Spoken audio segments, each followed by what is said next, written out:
Bonjour à toutes et à tous, mon nom est François Parlant et aujourd'hui j'ai le plaisir de vous présenter la correction de l'examen des vins et des couleurs créé par ma collègue Mathilde, adapté par mes soins et révisé par Stéphane et Bastien. C'est parti! La première chose à faire lorsqu'on reçoit un fichier, c'est de faire le tour du propriétaire. Ici par exemple, on a des vins, mais ces données ne sont pas encore mises sous forme de tableau. N'hésitez donc pas à les mettre et éventuellement à donner un petit nom à votre tableau. Par exemple ici, on pourrait l'appeler les vins. Ici, on a les étiquettes. Visiblement, bon, on n'a rien à mettre sous forme de tableau.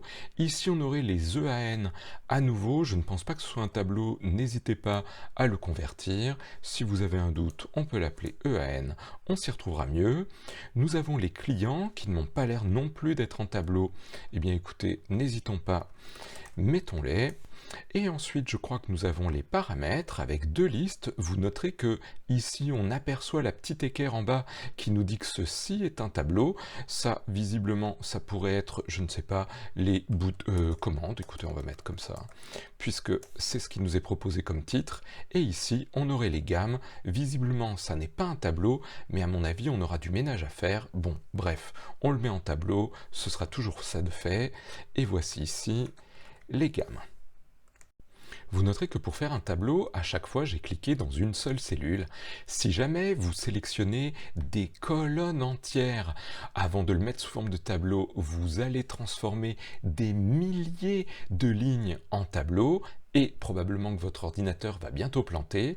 Si jamais vous faites encore pire, c'est-à-dire sélectionner toute la feuille avant de le mettre en tableau, vous ne pourriez carrément plus rien faire. À mon avis, votre Excel va bientôt cracher. La première chose que l'on vous demande, c'est d'ajouter le mot bouteille ou l'abréviation bouteille derrière les chiffres. Attention, si nous créons une colonne et que nous mettons un petit et bouteille, on ne pourra plus faire de calcul sur cette colonne. Il vaut donc mieux opter pour le format de cellule. Je sélectionne la colonne, je fais un clic droit et je vais dans format de cellule. Et ici, je peux aller dans personnaliser et à la fin, je peux ouvrir les guillemets, mettre un espace, mettre l'abréviation qu'on m'a demandé, bouteille, et cliquer sur OK. Maintenant, il y a bien bouteille qui apparaît, mais remarquez bien, dans la barre en haut, c'est bien juste le chiffre qui apparaît, et pour en avoir le cœur net, on pourrait faire une petite somme sur cette colonne et s'apercevoir qu'on peut tout à fait utiliser la fonction somme, le calcul fonctionne, et regardez, dans ma version de Excel, le format a même été pris en compte, ce n'est peut-être pas le cas dans la vôtre, en tout cas vous pouvez tester. On nous demande ensuite d'ajouter une liste déroulante qui est un outil génial pour éviter que l'on change l'orthographe des mots lorsqu'on ajoutera des lignes. Ici, la meilleure solution, c'est donc de prendre une liste quelque part, mais qui ne contiendrait les caractères qu'une seule fois et pas avec des doublons. Pour ne pas avoir des doublons, il y a plusieurs solutions. Si vous avez une version récente, vous pourriez par exemple vous mettre dans Paramètres, vous mettre dans une cellule et taper tout simplement unique, qui est une des nouvelles formules disponibles uniquement sur abonnement. Et maintenant, lorsqu'on vient prendre les caractères, on appuie sur Entrée et on a immédiatement la liste complète des éléments qui sont proposés. Éventuellement, si vous avez envie de les mettre par ordre alphabétique, ce qui serait pas mal, vous pouvez utiliser trier autour de manière à avoir un ordre alphabétique. Vous noterez que lorsqu'on sélectionne en entier cette liste, elle a un petit nom particulier, c'est le nom de la première cellule, H2 suivi d'un dièse. Lorsque nous allons faire la liste déroulante, soit nous allons pouvoir juste sélectionner les lignes ici, soit utiliser ce petit nom. Dans ma feuille des vins, je sélectionne la colonne caractère où je veux appliquer la liste déroulante, je vais dans Données, validation de données, et ici, je choisis liste. Je vais chercher ma petite liste déroulante, elle est dans Paramètres, et je peux soit sélectionner toute la zone, soit utiliser le petit nom que l'on a vu tout à l'heure. Par exemple, ce serait ici H2, et je vais mettre derrière un petit dièse. Je clique sur OK et maintenant dans chacune des cellules, j'ai la liste déroulante qui est disponible. Une deuxième méthode consiste à utiliser le filtre avancé. Je vais dans Données, Filtre avancé, et ici, je peux choisir une liste. Normalement, si la sélection a été faite, elle est sélectionnée d'office. Je vais lui dire que je veux copier les données dans un autre emplacement, mais attention, sans doublon. Et je vais lui dire à quel endroit je peux le copier. Alors il me semble que cet outil ne peut être utilisé que dans la même feuille. Bon, comme je sais qu'il n'y en a pas beaucoup, je pourrais les mettre ici en haut, mais le mieux, au cas où il y en aurait beaucoup, c'est d'aller se mettre un petit peu plus loin. Je vais donc me mettre ici et je vais cliquer sur OK. Et bien voilà, on a la petite liste et on peut faire comme tout à l'heure pour faire la validation de données et avoir notre liste. C'est reparti, je sélectionne données, validation de données, liste, et je vais aller choisir la petite liste comme tout à l'heure. Cette fois, pas de petit code bizarre, je sélectionne juste les données, attendez, sans en prendre de trop, et on est bon. Et bien voilà, nous avons à nouveau une petite liste. On nous demande maintenant d'extraire la fin du nom du produit et on va utiliser la formule droite en prenant, par exemple ici, on a 4, 5 et 5 éléments, on va essayer avec 10. Je me mets donc dans la cellule, égale droite, qu'est-ce que je prends? Eh bien, je prends bien sûr le premier produit, point virgule, je vais prendre 10 caractères et nous allons voir ce que cela donne. Écoutez, c'est pas trop mal. Ici, les données sont alignées au centre, donc on ne voit pas qu'il y a un petit piège quelque part. En effet, si jamais je sélectionnais les données et que je les alignais ici, on verrait que les rosés ne contenant que 4 caractères, bien, il y a un petit espace devant. Écoutez, c'est pas très grave. Pour l'instant, on va s'en contenter. Pour obtenir la couleur, on va faire l'autre formule de texte qui est gauche. On va prendre la couleur et le millésime, sauf que cette fois, on va prendre 5 caractères. J'appuie sur Entrée et j'ai bien les données. Je vous rappelle qu'on a toujours ce petit espace qui nous casse les pieds devant rosé.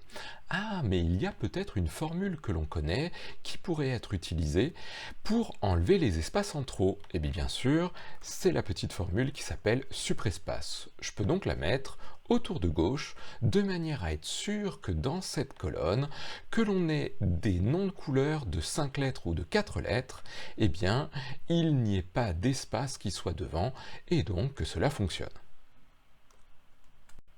Pour le millésime, ne nous embêtons pas, utilisons à nouveau une des formules. Ici, je pense qu'on pourrait prendre directement 4 à partir de droite là-dessus. Vous pouvez le faire sur cette colonne-là ou repartir du produit, cela ne changera rien. Droite, je prends couleur et millésime et je vais prendre 4 caractères. J'appuie sur Entrée et j'ai bien le millésime. Pour obtenir la gamme correspondant à chacun des prix, nous allons devoir faire un petit peu de ménage ici. En effet, ici, on a des noms de gamme, mais nous n'allons pas trouver le chiffre. Par exemple, il me semble que le premier prix de vin, c'est 4 €. Eh bien, il n'y a pas 4 parce que 4, c'est un nombre. Ici, c'est plein de blabla, il y a du texte, ça ne peut pas fonctionner. Ce qu'il me faudrait pour avoir les gammes, c'est le début de chacune des gammes. Par exemple, ici, la gamme, c'est combien? C'est 2. Bon, écoutez, si vous connaissez le remplissage instantané, vous n'hésitez pas. Un petit CTRL E pour voir ce que ça donne. Bon, c'est pas trop mal, il n'y a que le dernier à changer, c'est 40. Sinon, vous les recopiez. Mais attention, cela n'est pas terminé. Si on veut chercher un prix et avoir sa gamme, en utilisant par exemple la formule recherche V, il faut absolument que la colonne où on cherche les prix soit du bon côté. Vous devez donc impérativement déplacer la colonne. Pour déplacer une colonne, vous la sélectionnez en entier, en prenant son en-tête, vous cliquez sur la bordure verte et vous la déplacez pour obtenir un petit trait. Attention, n'allez pas trop loin, ça transformerait les données et les déplacerait en dehors du tableau. Non, il faut bien avoir un petit trait pour que cela reste au bon endroit. Et bien sûr, Excel vous insulte parce qu'il n'est pas content, ce déplacement n'est pas possible. Ce qui pose problème, c'est que ce tableau est à la même hauteur qu'un autre tableau qui est un peu plus grand, et donc le déplacement de colonne pourrait occasionner un cisaillement de ce tableau-là en décalant cette partie de données par rapport au titre. Il faut donc faire autre chose. Écoutez, le plus simple, c'est tout simplement de déplacer un peu plus bas mon tableau. Maintenant, il n'y a plus rien qui va gêner. Je peux faire mon déplacement de colonne. Et si jamais ça vous pose des soucis, vous vous embêtez pas, vous recopiez tout à la main de manière à obtenir un tableau qui ressemble à ceci. Maintenant, nous pouvons faire notre recherche V. Je vais prendre le premier prix de 20 qui est ici, point virgule, je vais aller dans mes paramètres, je vais prendre mon petit tableau, point virgule, la colonne qui m'intéresse c'est celle avec le nom, c'est la deuxième colonne, et bien sûr ici, comme il s'agit de chercher entre des seuils, je vais dire que je veux une approximation, je vais donc mettre vrai. J'appuie sur Entrée, et bien sûr, pour les vins de 4 €, j'ai la gamme entre 2 et 5, et lorsque j'ai des vins un petit peu plus chers, ici ça commence à partir de 5, ils vont être dans la gamme de 5 à 10. Pour la formule suivante, comme il faut que j'aille chercher des colonnes éloignées, écoutez, je vais masquer les colonnes qui sont entre les deux et qui ne servent à rien. Je les sélectionne, je fais masquer, et maintenant j'ai les colonnes qui m'intéressent qui sont côte à côte. On voudrait donc une formule qui nous dise si le stock réel est plus petit que le stock minimal, point virgule, alors on affiche la différence entre les deux. Je voudrais donc le stock minimal moins le stock réel. Dans les autres cas, je ne veux rien mettre. Je ferme la parenthèse et j'appuie sur Entrée. Ici, on va avoir des chiffres qui apparaissent uniquement dans les cas où le stock réel est inférieur au stock minimal. Et bien voilà, on peut remettre les chiffres au milieu pour que ce soit plus propre et rediminuer la colonne. Pour mettre les lignes en couleur, je dois bien sûr sélectionner tout mon tableau si je veux que toute la ligne soit coloriée. Je vais donc sélectionner mon tableau, je vais aller dans Mise en forme conditionnelle, Nouvelles règles, bien sûr les Mac vous choisissez classique dans la liste déroulante et vous choisissez dans la deuxième liste déroulante, utiliser une formule. Si vous êtes sous PC, pensez à choisir votre couleur. Bon, elles sont toutes moches, mais c'est pas grave. Et maintenant, il nous faut une formule. Ce que l'on voudrait ici, c'est que toute la ligne se mette en couleur lorsque, ici, on a quelque chose qui est supérieur à 0. Je vais donc prendre la cellule de la première ligne et maintenant, je dois absolument enlever un des dollars. Ici, le dollar que je veux enlever, c'est celui qui est devant le 11, de manière à ce que ça se décale de ligne en ligne vers le bas. J'appuie sur Entrée et instantanément, j'ai bien toutes mes lignes qui se mettent en couleur. Dans la partie étiquette, il y a 3 listes déroulantes qui vous sont demandées. C'est assez rébarbatif, on aurait pu s'en passer dans la première partie, mais bon, allons-y. Vous allez donc prendre liste, ici il nous faut la liste de quoi? Ce sont les clients. Je vais donc aller chercher les clients qui sont ici, je fais OK, je fais pareil pour la deuxième liste, je crois qu'elle est ici, on voudrait la liste des vins. Dans ce cas-là, je retourne dans la liste déroulante de validation de données, je choisis liste, dans la source, je vais aller chercher les différents vins, je pense qu'ils sont ici, OK, et maintenant la troisième liste, c'est le nombre de bouteilles, je vais donc me mettre, elle est où cette liste de bouteilles? Elle est là, je crois, que je ne fasse pas d'erreur, et je retourne dans la validation de données, je fais liste, et je vais aller chercher le nombre de bouteilles qui est dans les paramètres. Elle est où? Ah oui, c'est celle qui est là, dans mes commandes. Hop, si jamais le zoom veut bien se dézoomer, on est bon, je clique sur OK. Faisons un petit test, ici je peux choisir une personne, ici je peux choisir un vin, et ici je peux choisir un nombre de bouteilles. C'est bizarre, je ne l'aurais pas mise là, mais enfin bon, c'est pas grave. Nous avions fait une recherche V avec vrai tout à l'heure, et bien maintenant, quelle surprise, il faut faire des recherches V avec faux. Je vais zoomer un petit peu et on va essayer de faire celle-ci. J'aimerais donc avoir quelque chose qui ressemble à l'adresse de cette personne. Égale recherche V, je prends le nom de la personne, point virgule, je vais aller dans mes clients. Bonne nouvelle, les colonnes sont dans le bon ordre, je prends tout mon tableau, les adresses sont dans la deuxième colonne et cette fois, je veux absolument une correspondance exacte, je mets donc faux. Évidemment, pour éviter de m'embêter, ce que je vais faire, c'est que je vais faire des copier-coller. Je vais donc prendre ma recherche V, je vais faire égal, qu'est-ce qui va changer ici? À mon avis, on ne doit pas aller très loin, ça doit être la colonne 3 qui contient le lieu, et qu'est-ce qu'il faudrait qu'on mette? Ah oui, on a un code postal à mettre qui se trouve ailleurs, donc on va le mettre juste avant. Toc, ça doit être la colonne 4, mais qu'est-ce qu'on doit mettre entre deux colonnes? Bien sûr, un petit. Ici, on fait un test, on a bien le code postal et l'élément. Attention, qu'est-ce qu'on voudrait avoir? Quelque chose d'un petit peu plus joli. Je vais mettre guillemets, espace guillemets, entre les deux recherches V, de manière à avoir un code postal qui change. On fait encore un copier-coller, je crois, pour le téléphone et le fax. À quoi ça doit ressembler? Oui, ici, il me faut un téléphone. Je ne sais plus la combienième c'est. Je crois qu'on est à la 5 et il m'en faudra encore une par ici avec le code postal, etc. Si l'on veut ajouter l'expression telle comme on l'a ici avec les deux points devant la recherche V, il suffit tout simplement d'ouvrir les guillemets, de taper tel et de mettre les deux points, de refermer et n'oubliez pas le petit esperluette pour ajouter le texte.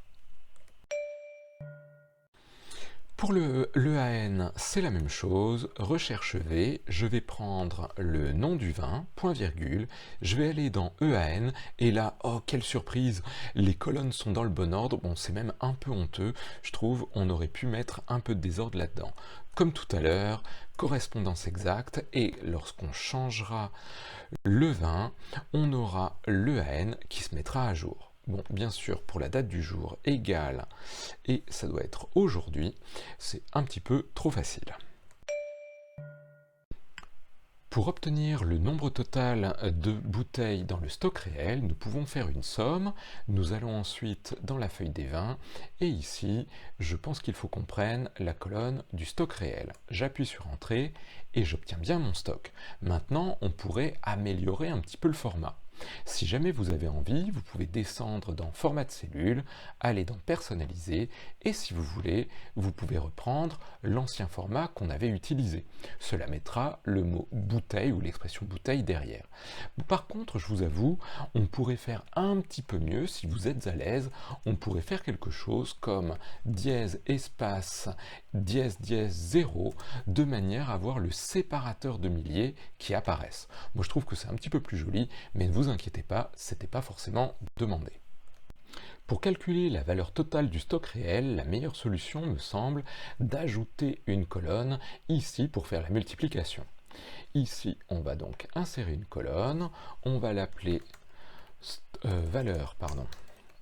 stock réel, si j'arrive à l'écrire correctement, et ici, on va faire la multiplication stock réel fois prix unitaire. Eh bien, c'est cette colonne-là que l'on va devoir additionner.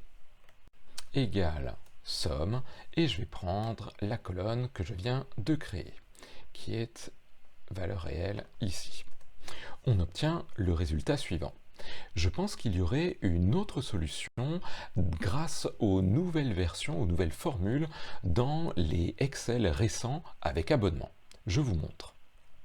Il me semble que l'on pourrait faire directement la somme de la colonne du prix unitaire multipliée par la colonne du stock réel. Je ferme la parenthèse, j'appuie sur Entrée et j'obtiens le même nombre que l'on avait au-dessus.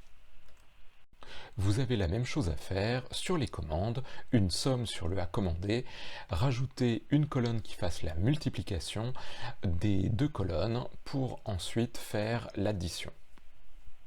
Vous noterez que pour créer la colonne valeur à commander, au moment où on fait la multiplication du nombre de bouteilles par le prix unitaire, qui est ici, on obtient un certain nombre d'erreurs qui sont dues au fait que dans la colonne précédente, lorsqu'il n'y avait pas un stock réel qui était plus petit que le stock minimum, nous avions mis du texte guillemets guillemets.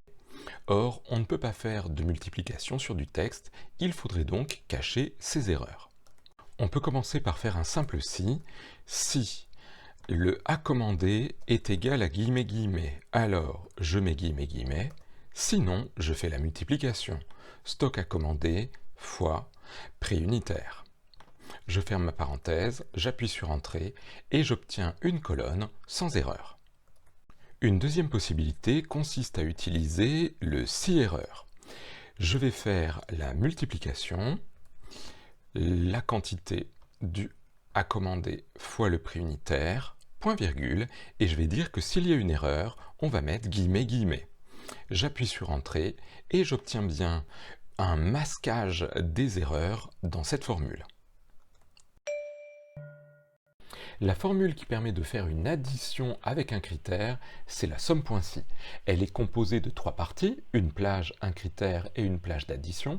Attention, si au lieu de mettre un mot ou de prendre une cellule comme critère, vous prenez toute une colonne, vous allez avoir une erreur de type propagation. Ici, si mon critère, ça va être le mot rouge pour additionner que les vins rouges, il faut que je prenne une colonne qui contienne ce mot-là.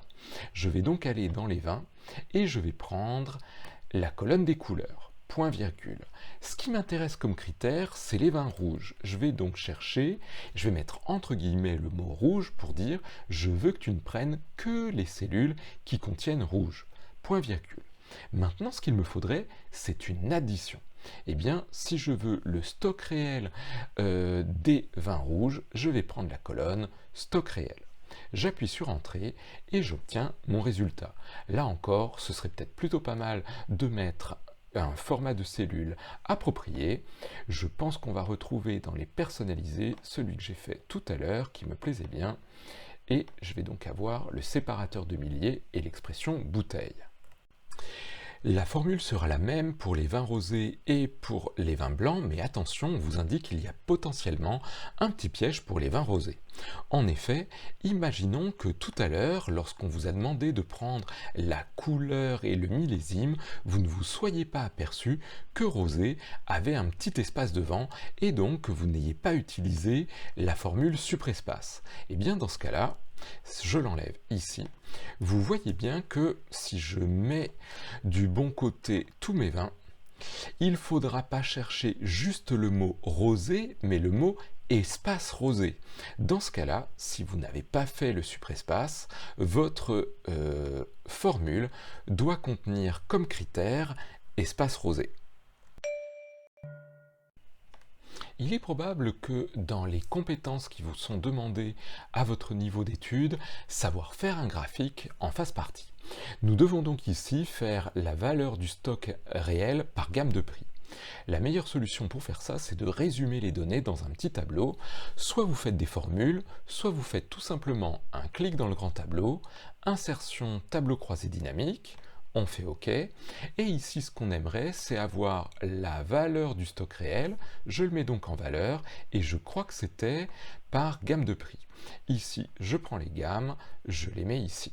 Et bien maintenant que j'ai mon petit tableau, peut-être qu'on pourrait mettre ici les choses en forme pour avoir des chiffres plus corrects, mais ce que l'on peut faire déjà, c'est notre premier graphique pour voir si cela fonctionne. Il me fallait des barres, j'ai l'impression, et bien voilà à quoi cela pourrait ressembler. Pour mettre le format en euros, je fais un clic droit et je fais paramètres des champs de valeur. Je choisis le format qui m'intéresse. Ici par exemple monétaire, je vous avoue que les deux décimales ne sont a priori pas nécessaires. Et on aura ici nos données. Je vais peut-être supprimer les données qui sont sur le côté. Si vous êtes sous PC, vous savez que vous avez le petit plus sur le côté et que vous pouvez choisir étiquette de données. Si vous êtes sous Mac, vous faites un clic droit sur les données et je crois que vous avez ajouté des étiquettes de données. Cela va vous ouvrir probablement le menu latéral dans lequel vous allez pouvoir changer éventuellement les choses. Ici, ce que l'on va changer, c'est éventuellement notre titre. Les Mac, ne vous inquiétez pas, c'est normal que vous n'ayez pas ces petits boutons. Ils ne sont présents que sous PC. Si on veut pouvoir être sûr de relier nos deux graphiques tout à l'heure avec le filtre, le segment, il faut absolument, enfin c'est préférable, dupliquer la feuille du premier graphique. Je supprime donc le graphique et cette fois je crois que l'on veut, si ma mémoire est bonne, je vais quand même vérifier, il nous faudrait le stock réel par caractère. Je vais donc prendre ici le stock réel en nombre de bouteilles et je vais mettre de l'autre côté les caractères à la place des gammes. Et il me semble que ce que l'on veut cette fois, ce serait plutôt un anneau ou un camembert. Ici, voilà les données. À nouveau, on va peut-être pouvoir sélectionner l'étiquette de données ou, si on veut d'autres options, peut-être choisir des pourcentages à la place. Ah non, je crois que c'était en effet en valeur qu'il nous le fallait. J'annule ça, hop. Par contre, je pense qu'il nous fallait un format ici. À nouveau, paramètres des champs de valeur, format de nombre. On va aller dans personnaliser et vous choisissez l'élément qui vous plaît le plus. Par exemple, celui-là. Je peux donc maintenant faire le ménage. Ici, je crois qu'on avait les régions ensuite. J'enlève donc cette image. Ça, on n'en a plus besoin. Je vais prendre mon premier graphique. Je le mets dans mon récap à la place de l'image qu'on avait précédemment. Hop. Je vais faire la même chose avec le deuxième graphique. Je le mets dans le récap à côté. Et il me faudrait maintenant les régions. Pour avoir les régions, je clique dans un graphique, je vais dans Analyse, je vais choisir Insérer un segment et je vais prendre bien sûr les régions. Hop, et bien le voilà. Maintenant, comment faire pour que ce segment fasse bouger les deux éléments? Eh bien tout simplement, je fais un clic droit, connexion de rapport, et je lui dis que je voudrais faire bouger les graphiques qui correspondent aux deux tableaux croisés dynamiques que j'ai créés. Je fais OK, et maintenant, lorsque je clique, les deux graphiques vont bouger en fonction des régions que j'ai sélectionnées. Je pense que la plupart d'entre vous gagneraient vos points de présentation en nous proposant un tableau de bord dynamique et présentable qui permette de faire bouger toutes les données au fur et à mesure où l'on ajoute les différentes régions. Maintenant que nous avons obtenu quelque chose de présentable, il est temps de l'imprimer ou de préparer l'impression au cas où quelqu'un voudrait l'exporter en PDF par exemple. Pour cela, je vais dans Fichier Impression et je m'aperçois qu'un certain nombre de choses pourraient être améliorées. Notamment, nous pourrions ajuster à une page et peut-être changer l'orientation. Voilà qui est déjà un petit peu mieux. Enfin, vous pourriez choisir des marges un peu étroites pour essayer d'ajuster. Maintenant, il faudrait rajouter quelques éléments car on ne sait pas à quelle date a été prise cette capture. Pour cela, nous allons dans Mise en page, en tête et pied de page, en tête personnalisée. Ici, on va pouvoir ajouter un certain nombre d'informations, par exemple le nom du fichier, éventuellement vous pourriez même mettre l'emplacement du fichier. On pourrait mettre ici par exemple la date à laquelle ça a été fait, je clique ici pour ajouter la date, et au milieu, pourquoi pas, votre petit nom, de manière à ce qu'on sache qui a créé ce fichier. Vous pouvez faire la même chose sur le pied de page, par exemple pour indiquer qu'il y a une page sur un certain nombre de pages, normalement ici c'est 1 sur 1, et vous pouvez rajouter éventuellement d'autres infos si vous aviez envie. Vous faites OK et vous remarquerez que nous aurons sur chaque PDF qui sera exporté les données que nous venons de rajouter. Vous savez que la première chose qui va se passer lorsque vous allez confier ce fichier à quelqu'un, c'est que cette personne va par erreur casser les formules que vous aviez réalisées.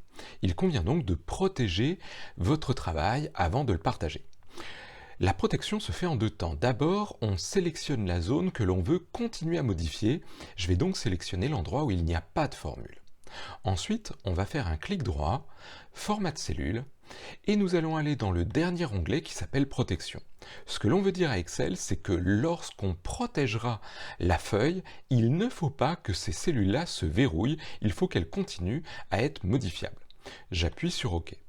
Maintenant, je peux mettre en place la protection. Je vais aller dans Révision, protéger la feuille. Je vous rappelle que pour l'examen, il est interdit de mettre un mot de passe. Les correcteurs et les correctrices n'ont pas que ça à faire d'aller chercher les mots de passe que vous leur auriez envoyés sur Facebook, Twitter, TikTok, etc. Donc ici, pas de mot de passe. Dans la vraie vie, par contre, n'hésitez pas. J'appuie sur OK et maintenant ma feuille est protégée. Je peux par exemple changer le caractère si j'en ai envie, tout simplement parce que cette zone est modifiable. Par contre ici, si je fais supprimer, j'ai un message d'erreur me disant que cette zone est protégée. Il est maintenant utile de montrer que l'on maîtrise l'automatisation et je vous propose de faire une petite macro assez classique qui serait par exemple l'ajout d'une ligne. Je vais donc aller dans Affichage, Macro, et ici je vais faire enregistrer une macro. On va l'appeler Ajouter ligne. Attention, il n'y a pas d'espace dans les macros. Je clique sur OK. Vous noterez que au démarrage, je suis en dehors de mon tableau. Si je veux ajouter une ligne, comme ma feuille est protégée, cela va poser problème. Je dois donc commencer par aller dans Révision et enlever la protection. Maintenant, je peux me mettre dans la première cellule de mon tableau, faire un clic droit et faire Insertion, ligne de tableau en haut. Vous constatez que comme on avait mis une mise en forme, celle-ci s'est dupliquée. Peut-être que l'on pourrait tout simplement sélectionner les cellules et ici aller annuler l'arrière-plan. Peut-être qu'ici, on pourrait faire ici aucun remplissage de manière à retrouver quelque chose de normal. On va se mettre dans la première cellule et maintenant, ce qu'il nous reste à faire, c'est de remettre la protection. Je retourne donc dans Révision, Protéger la feuille, à nouveau, je ne mets pas de mot de passe et je fais OK. Et bien voilà, essayons maintenant d'ajouter un petit bouton. Attention, il reste deux choses à faire. Aller dans Affichage et arrêter l'enregistrement. C'est fait. Et maintenant, je dois enregistrer mon fichier, mais dans un format XLSM, c'est-à-dire qui accepte les macros. Je vais dans Fichier, Enregistrer sous. Ici, je déplie le petit menu des types de fichiers et je choisis Classeur Excel prenant en charge les macros. Maintenant, je vais ajouter un petit bouton. Bien sûr, pour cela, je dois à nouveau enlever la protection. Je vais dans Insertion et je vais choisir une petite forme qui me plaît. Et je vais mettre au milieu, je ne sais pas, un petit plus par exemple. On va l'aligner un peu au milieu, ce serait pas mal. Et bien sûr, je vais faire un clic droit dessus, affecter une macro. Et j'ajoute la macro qui m'intéresse. Maintenant, je peux reprotéger la feuille. Et nous pouvons tester notre macro. À chaque fois que je clique, cela me rajoute des lignes en déprotégeant et en reprotégeant. Malheureusement, en ajoutant des lignes, on s'aperçoit que cela crée une erreur dans une de nos formules, bien sûr, notre bonne vieille recherche V. Je vais donc la modifier, je vais dans Révision et j'enlève la protection. Et maintenant, il y a quelque chose à faire. Alors je vous avoue que la personne qui a créé le fichier s'est amusée à vous faire un petit saut de ligne dans le prix unitaire. Moi, j'avoue que c'est peut-être une des choses que je modifierai en premier pour avoir des formules qui ne sont pas bizarrement sur deux lignes. Et dans ma recherche V, j'ajouterai un petit outil qui cache l'erreur. Il y a deux formules qui font ça, celle qui masque officiellement le NA qui veut dire Not Available, c'est bien sûr la sinon disp. Je vais donc me mettre à la fin et je vais dire que si jamais il y a une erreur NA, je veux qu'il n'y ait rien d'affiché. Et maintenant, je n'ai plus l'erreur. Vous pourriez aussi faire la même chose avec 6 erreurs, mais j'avoue que la sinon disp est plus précise puisqu'elle ne masque que les erreurs NA. Et maintenant, on peut remettre la protection. Et bien voilà, je suis très heureux d'avoir passé cette année en votre compagnie. J'espère que vous en avez profité pour apprendre quelques petites choses sur Excel au passage. Je vous souhaite bonne continuation et bonne réussite. À bientôt, au revoir.